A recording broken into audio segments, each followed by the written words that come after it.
천공의 대통령 관저 선정 의혹을 관여했다는 그 의혹을 수사 중인 경찰이 당시 천공의 휴대전화 위치 기록을 분석했는데 육군 참모총장 공관 인근 기지국에서 천공의 휴대전화 신호가 잡히지 않았다라는 국민일보 보도가 나왔습니다. 관저 개입 의혹 천공. 그러나 기지국에는 그의 핸드폰이 잡히지 않았다. 경찰의 통신영장을 발부받아서 일단 조사를 했는데 없었다고 합니다. 그리고 남영신 전 육군 참모총장 역시 지금 구승찬 전 부대변인의 얘기를 보면 직접 화장실까지 쫓아가서 부전 대변인한테 얘기를 했다고 하는 것인데 그런 적이 없다. 그리고 보고를 받은 적도 없다라고 지금 얘기를 하고 있습니다. 어쨌든 기지국에 잡히지 않았던 천공의 휴대전화, 이게 이제 이 국민일보 기사의 제목인 것처럼 제일 중요한 오늘의 뉴스인 것인데 다만 뭐 이런 변수는 있겠죠. 공간에 찾아갔을 때 전화기를 안 가져갔다거나 아니면 혹시 다른 전화기를 가져갔다거나 그렇게 해서 전화기가 지금 현재 사용하고 있는 전화기가 위치에 추적이 되지 않았다, 잡히지 않았다라는 보도를 할 수는 있긴 한데 이 부분도 한번 좀 살펴봐야 될 것 같습니다. 어떻게 좀 보셨습니까? 이 부분? 지금 말씀하신 대로 똑같은 거죠. 그러니까 천공이 휴대전화를 가지고 다니는지 네. 아니면 천공의 휴대전화를 다른 사람이 가지고 다니는지 아니면 저 일이 1년 전에 있었잖아요. 네. 그러니까 그 당시와 지금의 휴대전화를 가지고 다닌다고 하더라도 똑같은 휴대전화인지 아닌지 이런 것들이 이제 변수예요. 그렇기 때문에 지금 그 천공이 휴대전화 가지고 다니는지 저희는 모르잖아요. 저도 모르죠. 그렇죠. 그러니까 그런 부분이 밝혀지지 않은 상태에서 현재 천공이 쓰는 휴대전화가 기지국에서 안 잡혔다는 사실은 전체적인 수사 그림으로 보면 아직은 우리가 판단하기에 굉장히 이른 기사죠. 그렇죠. 네.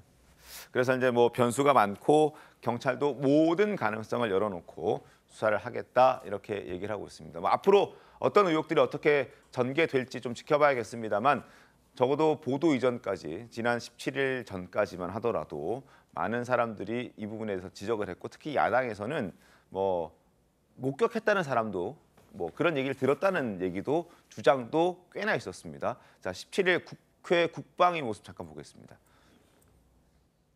당시에 카니발 2대로 왔고 그리고 당시가 아직 코로나 시기여서 야 마스크를 다 쓰고 있는데 그 사람이 천공인지 어떻게 하냐 그랬더니 마스크 밑으로 긴 수염이 있어서 아 저 사람이 천공이구나 라고 확인했다는 겁니다. 이렇게 구체적으로 군 관계자들이 지금 얘기를 하고 있는데 그런 부분에 대해서는 확인하신 적이 없습니다. 그렇게 이야기한 군 관계자에 대해서 한번 저도 누군지 알고 싶습니다.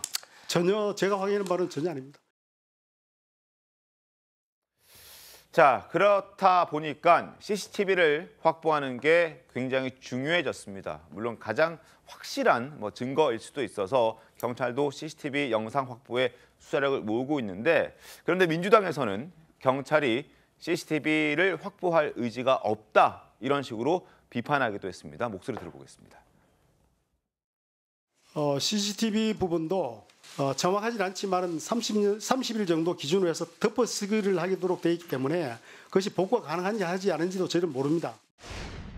우선 경찰은 CCTV 확보 의지가 없어요. 그냥 이게 압수수색 영장도 아니고 그냥 CCTV 협조해라 이런 차원으로 접근하고 있고 그래서 본인들도 이거 반드시 확보하겠다가 아니에요. 그래서 이건 헛물 켜고 있는 거고 어떻게 보면 좀 할리우드 액션을 하는 거기 때문에. 자, CCTV가 통상적으로 30일 정도 보관이 된다고 하는데 순차적으로 지워지지도 않고 여러 가지 변수들이 있기도 해서 최장 얼마까지는 또 특히나 공간이나 이런 보안이 중요한 곳에서는 CCTV 보관 기간이 좀 더 길다 이런 주장들도 나오고 있어서 따져봐야 되긴 합니다만 지금 상황에서는 그렇게 쉽게 확보를 할 수 있을 것 같지는 않습니다. 계속해서 공방이 있을 것 같은데 한번 지켜보도록 하겠습니다.